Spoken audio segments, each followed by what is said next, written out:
साथियों, इस क्लास में हम डिस्कस करेंगे सिख फॉर जस्टिस के बारे में। ये ऑर्गेनाइजेशन यूएस बेस्ड ऑर्गेनाइजेशन है। इसके फाउंडर का नाम है गुरपतवंत सिंह पन्नू और इसको फाउंड किया गया था 2007 में। ऑब्जेक्टिव क्या है? तो ऑब्जेक्टिव है खालिस्तान बनाना। तो खालिस्तान एक कॉन्सेप्ट है, एक सॉवरेन स्टेट की डिमांड है। एक इंडिपेंडेंट, एक अलग देश होना चाहिए जिसका नाम होगा खालिस्तान।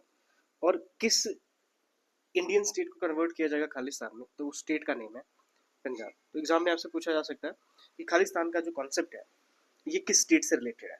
ठीक है, जैसे हमने पिछली क्लासेस में देखा था बोडोलैंड के बारे में, तो बोडोलैंड किससे रिलेटेड है? ये असम से रिलेटेड है। ठीक है, तो ठीक इसी तरीके से अगर हम बात करें खालिस्तान की, तो ये एक सेपरेटिस्ट मूवमेंट है। ये किससे रिलेटेड है? ये पंजाब से रिलेटेड है।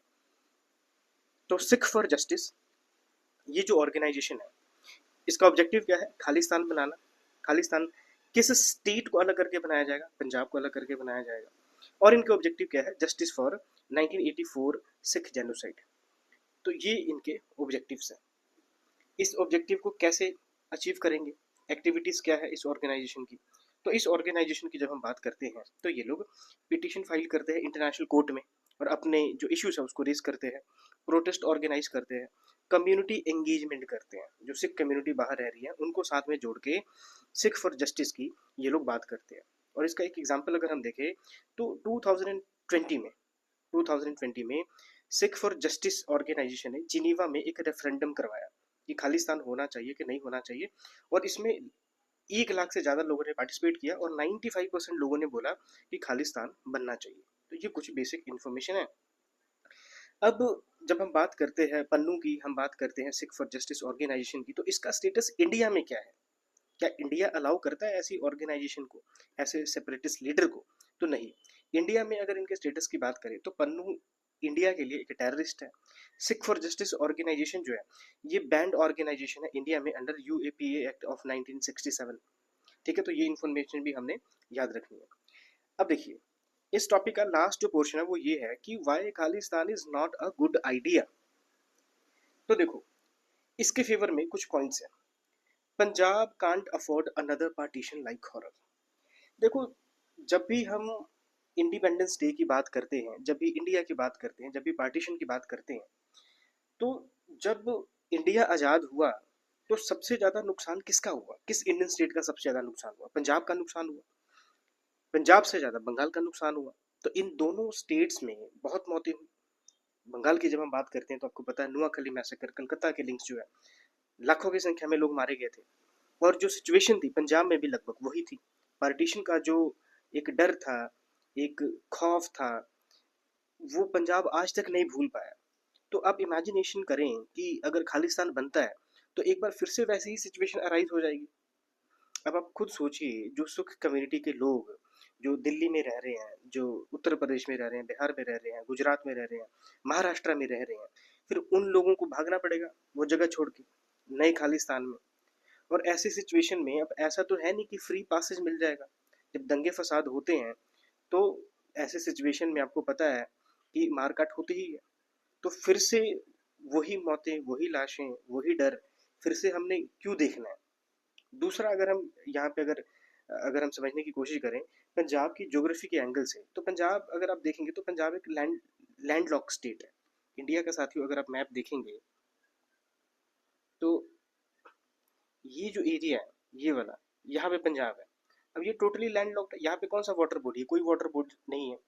तो किसी भी कॉन्टेक्स्ट में पंजाब के लिए ये बहुत ज़्यादा इकोनॉमिकली फिजिबल नहीं होगा, सिक्योरिटी के एंगल से भी इतना फिजिबल नहीं होगा कि एक इंडिपेंडेंट देश के रूप में अपने आप को देखा जाए। अब ऐसा नहीं है कि दुनिया में और एग्जाम्पल्स नहीं है लैंडलॉक देशों के, एग्जाम्पल्स हैं, लेकिन वो बहुत ज़्यादा डेवलप भी तो नहीं है, इसको कोई बेनिफिट नहीं है। तो दूसरा, आप कह सकते हो खालिस्तान क्यों नहीं होना चाहिए, पंजाब के ज्योग्राफिकल एंगल को ध्यान में रखते हुए। सिखिज्म का जन्म कहाँ पे हुआ? हिंदुस्तान में सिखिज्म का जन्म हुआ। मेजर बहुत सारे सिख गुरुद्वारा जो हैं वो आपको इंडिया के अलग अलग पार्ट्स में देखने को मिलेंगे। दिल्ली में आपको देखने को मिलेगा, उत्तर प्रदेश में देखने को मिलेगा, बिहार में देखने को मिलेगा, महाराष्ट्र में आपको देखने को मिलेगा, नॉर्थ ईस्ट में आपको देखने को मिलेगा। तो अब ये तो खुद इंडियंस को बुरा लगेगा कि अगर मान लो खालिस्तान बन भी जाता है तो खालिस्तान के लोगों को वीजा अप्लाई करके आना पड़ेगा इन स्टेट्स में विजिट करने के लिए।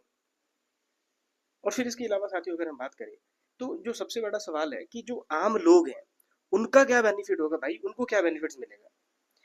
पार्टीशन की अगर हम बात करें, इंडिया तो चलो पहले से था, जब पाकिस्तान बना आम लोगों का क्या बेनिफिट हुआ मेरे को आप ये बताओ।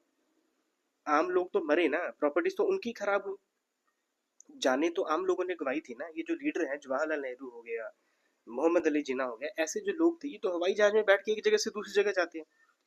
अगर मान लो यहाँ पे खालिस्तान बन भी जाता है तो पन्नू जैसे लोग तो, जब सब कुछ मामला जब शांत हो जाएगा, जब लोग मर जाएंगे, तब ये लास्ट में इन लोगों की एंट्री होगी। ये तो प्राइम मिनिस्टर प्रेसिडेंट बन जाएंगे, इनका तो कुछ नहीं जाएगा। मरेंगे कौन? आम लोग मरेंगे। और आम लोगों को क्या मिलेगा इस खालिस्तान से? आम लोगों को क्या मिलेगा? प्राइम मिनिस्टर प्रेसिडेंट तो पन्नू जैसे लोग बन जाएंगे, और जो ये सिख लीडर्स हैं ये सीएम बन जाएंगे, मंत्री बन जाएंगे। आम लोगों को क्या मिलेगा भाई? और जो दूसरा सबसे बड़ा सवाल है वो ये है कि जब हम पंजाब की बात करते हैं, पिछले 20-25 सालों का अगर हम एग्जाम्पल कंसिडर करें, तो आप यहाँ पे देखेंगे कि जो पंजाब का सीएम है वो तो सिख ही है। अभी की अगर हम बात करें, भगवंत मान की अगर हम बात करें, वो सिख है। चन्नी सिख था। इससे पहले अगर हम बात करें तो अमरिंदर सिंह सिख थे। ऐसी अगर हम बात करें तो बादल सिख थे। तो जिस खालसा स्टेट की हम बात करते हैं, रंजीत सिंह के रूल की हम बात करते हैं, तो उन्हीं रंजीत सिंह का जो टाइम पीरियड था, उनका जो जस्टिस का सिस्टम था, उसको ये जो मॉडर्न सिख है इन्होंने क्यों नहीं अपनाया?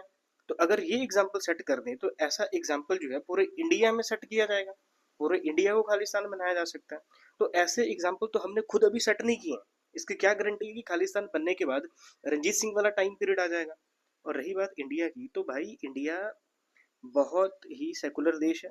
और इंडिया के सेकुलर होने के पीछे जो सबसे बड़ा जो रीजन है वो है कि यहाँ पे हिंदू कम्युनिटी है। उसका सबसे बड़ा उदाहरण आप देख सकते हैं पाकिस्तान और बांग्लादेश। पाकिस्तान में अगर आप देखोगे तो जब पार्टीशन हुआ था उसमें हिंदू पॉपुलेशन कितनी थी? 20%। अब कितनी रही है? 2%। बांग्लादेश में अगर आप देखोगे तो पार्टीशन के वक्त वहाँ पे हिंदू पॉपुलेशन जो थी वो, अगर आप देखेंगे तो लगभग 10 मिलियन तक वहाँ की पॉपुलेशन थी। आज के टाइम में भी 10-11 ही है, तो नंबर बढ़ा ही नहीं। और मुस्लिम पॉपुलेशन अगर आप वहाँ पे देखोगे बांग्लादेश में, तो वहाँ पे मतलब 4 करोड़ से 20-25 करोड़ हो चुके हैं। इंडिया में अगर आप देखोगे तो मुस्लिम जो पॉपुलेशन थी इंडिया में पार्टीशन के टाइम पे, अगर वो, एक हाइपोथेटिकल नंबर आपको बता रहा हूँ, अगर वो 2% थे तो आज के टाइम में वो 20% है। और ये बात बिल्कुल सच है। तो इंडिया एक अच्छा देश है, पूरा इंडिया सिखों का है। और यहाँ पे एक एग्जाम्पल सेट करने की बस जरूरत है। एक एग्जाम्पल सेट करें, सब कुछ अच्छा हो जाएगा। गवर्नमेंट और लोगों के बीच में सवाल जवाब हमेशा होने चाहिए।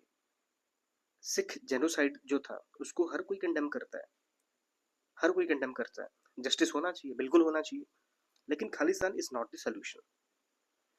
खालिस्तान क्यों होना चाहिए, please let me know in the comment section. Thank you for watching. Keep learning, keep growing. जय हिंद।